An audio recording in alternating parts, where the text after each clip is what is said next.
que cumple años hoy. Oh, Está de pues cumpleaños. Llegó bien. El ton llegó bien. Oh. Dime, Hansel García, ¿qué estás comentando Exacto. tú? Mira, recientemente el Senado de la República aprobó un proyecto de ley que, una vez convertida en legislación, permitirá a los padres elegir el orden de apellido de sus hijos. Esto tiene varios alcances y varios desgloses que merecen ser puestos sobre la mesa. Lo primero que me parece muy bien que nos vayamos organizando de esa naturaleza.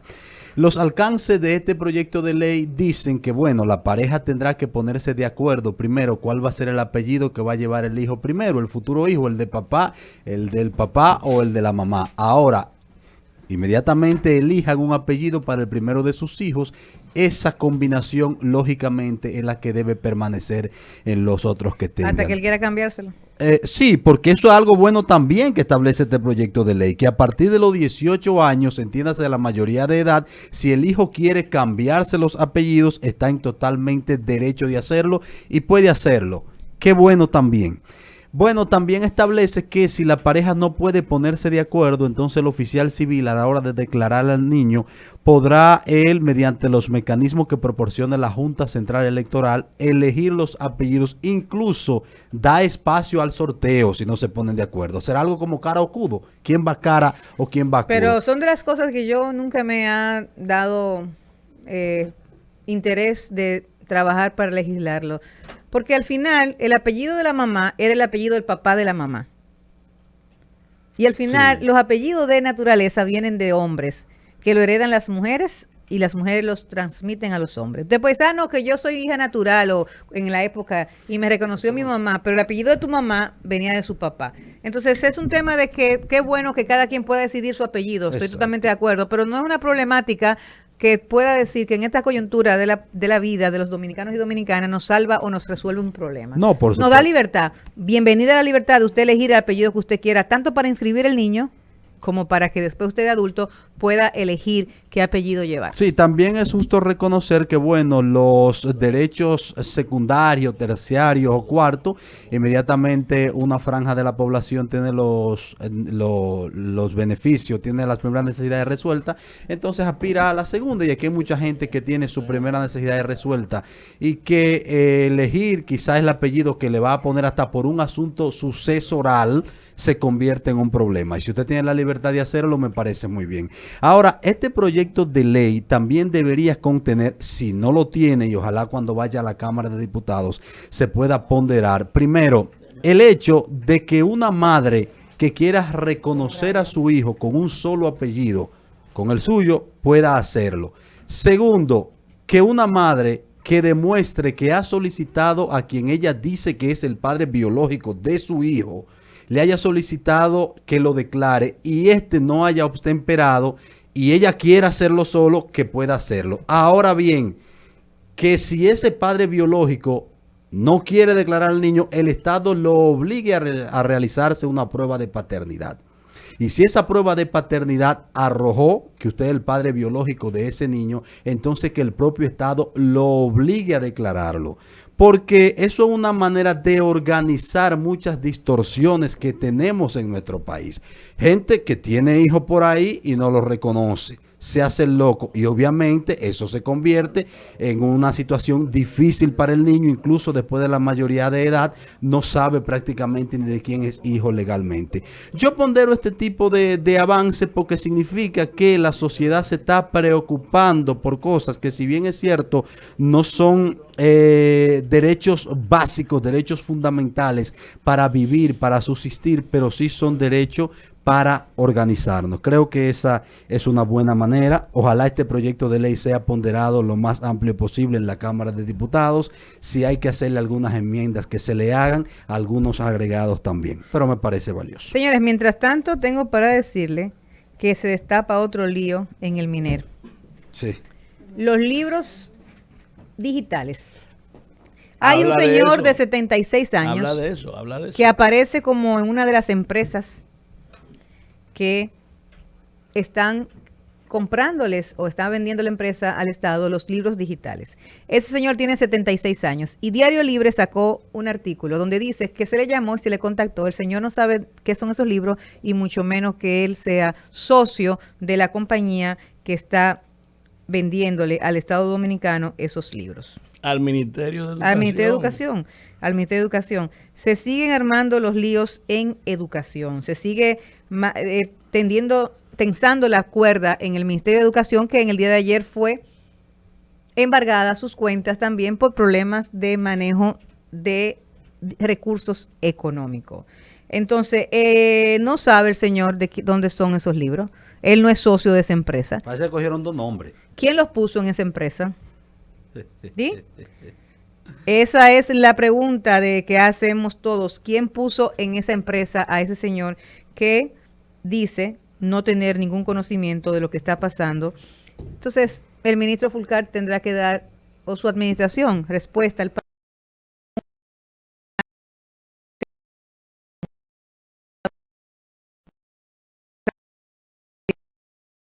que no sabe nada de lo que son los libros digitales. Que ni la conoce, que ni la conoce. conoce. Esas son de las estafas y engaños que siempre aquí se han hecho y que se vienen haciendo, y entonces se descubren cuando pasan cosas como esa. Es decir, un periódico que investiga llama a esa persona para referirle el caso, y entonces ahí viene, no, yo no sé de lo que me están hablando, pero eso es como para que se produzca una reacción ipso facto. Bueno, pero precisamente ese no es el primer escándalo que sucede con esta adjudicación a libros digitales. Recuerden ustedes que aquí en este programa hablamos que una de las empresas que se sintió afectada llevó al Ministerio de Educación al Tribunal Administrativo.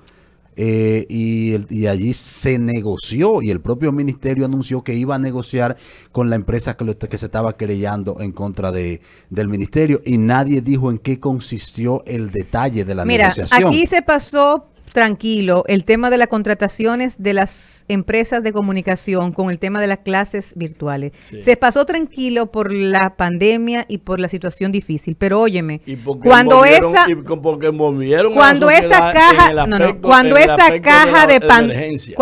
caja de Pandora se destape, y ustedes vean a qué costo se dieron aquí clases a través de la televisión y de la radio, muchos altares seguirán cayendo. ¿Tú quieres que yo te diga mal algo? Manejo, ahí hubo robo de verdad. O sea, ahí se manejaron millones pesados de dinero en empresas inclusive que ni tenían la capacidad para lo que estaban siendo contratadas. Pero gente que no tenía empresa, también, ni tenía espacio. Vamos más lejos, yo lo dije el otro día. Mira, pero no solo el tema de las clases virtuales, muchas cosas, muchas inobservancias, muchos actos de corrupción que han existido en ese ministerio no han salido a la luz ni van a salir mientras el PRM sea gobierno, porque ese ministro es intocable.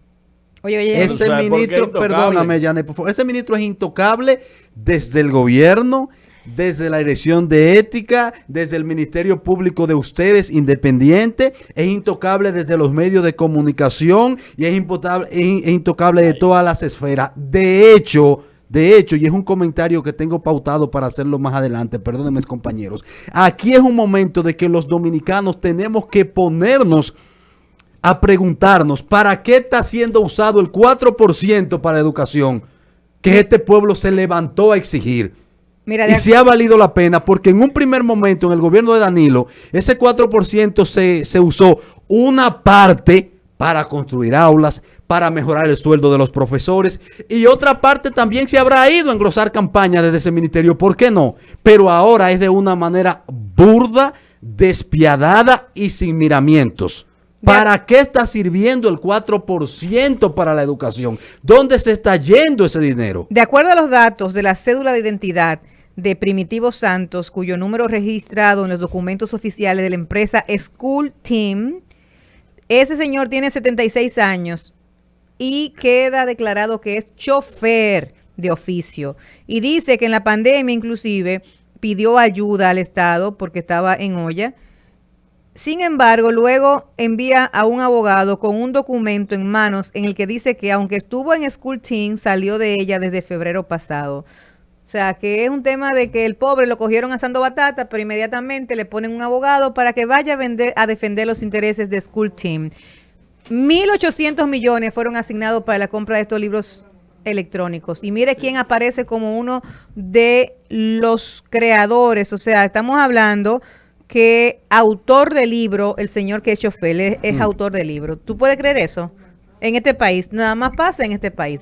Y estoy totalmente de acuerdo contigo. Y el 4% ha convertido al Ministerio de Educación en un botín que todo el mundo quiere. Y la mayoría no entiende que ese es el trampolín para cambiar la sociedad dominicana. O sea, la educación es la otra llave de la libertad.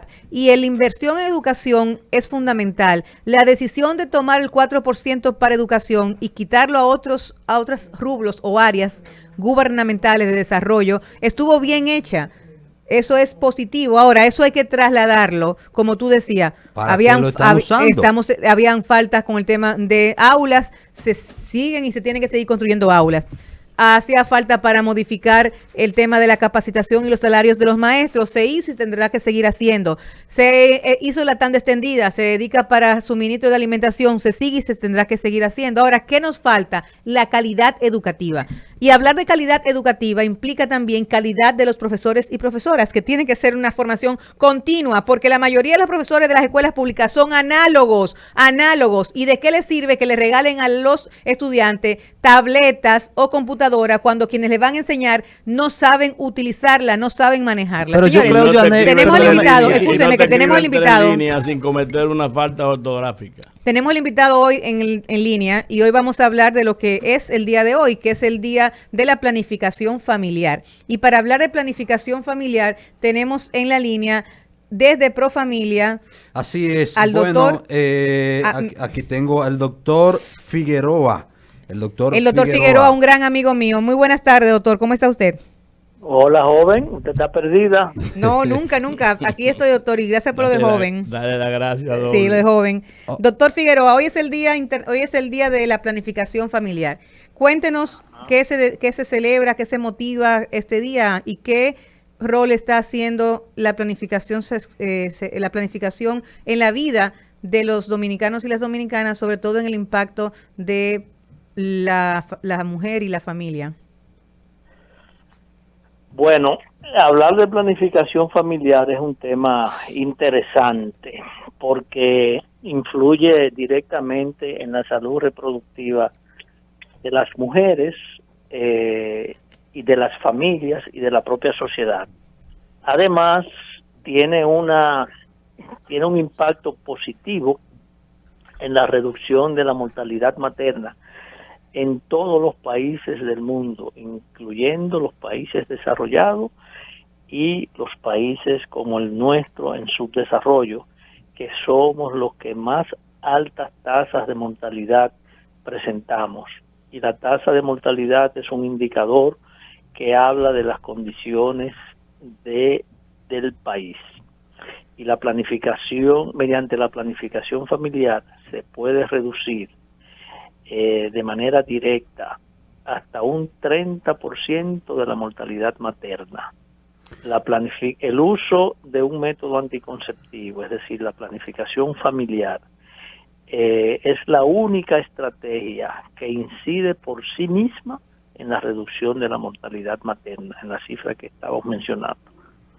Doctor, por lo regular allá afuera se entiende que cuando hablamos de planificación familiar solo estamos hablando de píldoras anticonceptivas u otro método o también el uso de preservativos, lo cual está muy bien y es importante. Pero en tema de estructura social, ¿qué rol juega la planificación familiar y hacia dónde enfilarnos? Yo los oí antes de que empezáramos esta comunicación, ustedes hablar de educación. Así es. Estaban hablando ustedes del sistema educativo. Sí, señor. Y para uno planificar, uno debe tener información. Y para uno poder interpretar la información y analizarla y tomar decisiones, debe tener educación, ¿sí? Planificar es tú decir, mira, les voy a poner un ejemplo. Yo soy un joven, hombre o mujer, Y yo pienso que mis primeros 20 años de vida, yo lo voy a dedicar a estudiar para hacerme un profesional. Y después que yo me hago un profesional, yo voy a hacer una especialidad, voy a hacer esto. Y yo pienso tener una familia de 3, 4 hijos. Y entonces, en función de esa planificación de esa persona, tú proyectas también tu familia.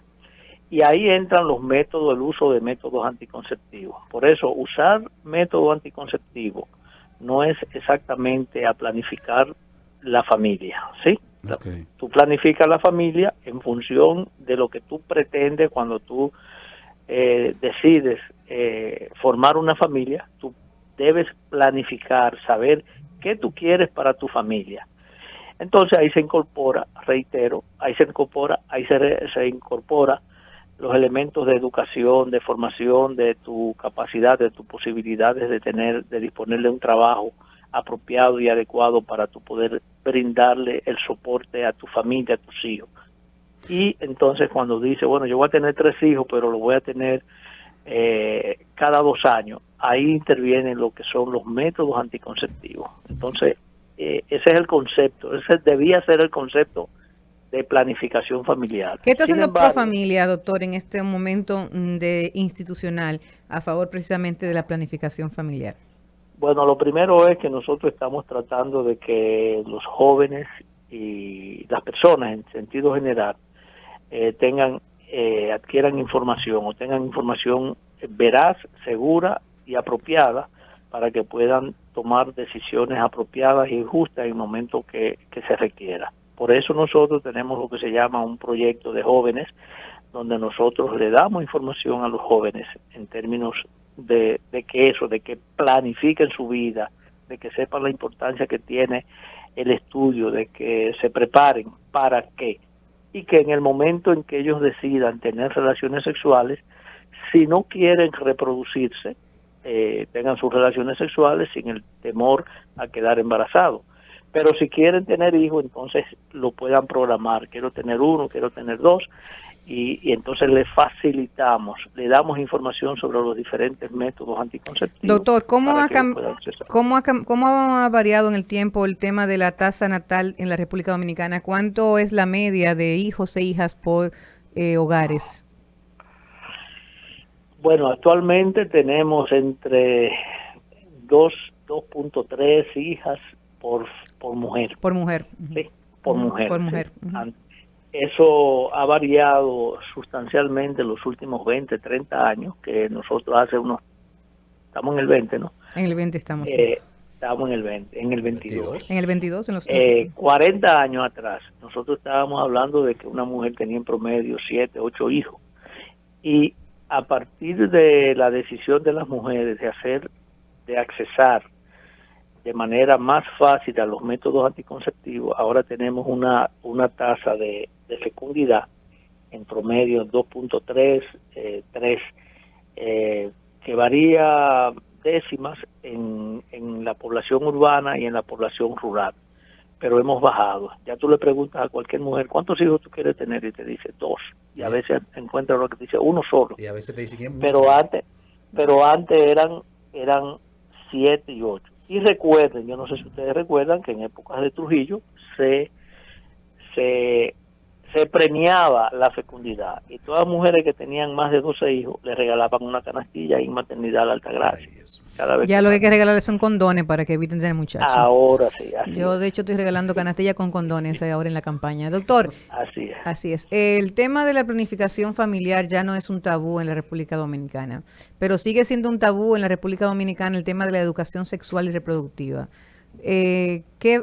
Van de la mano ambas.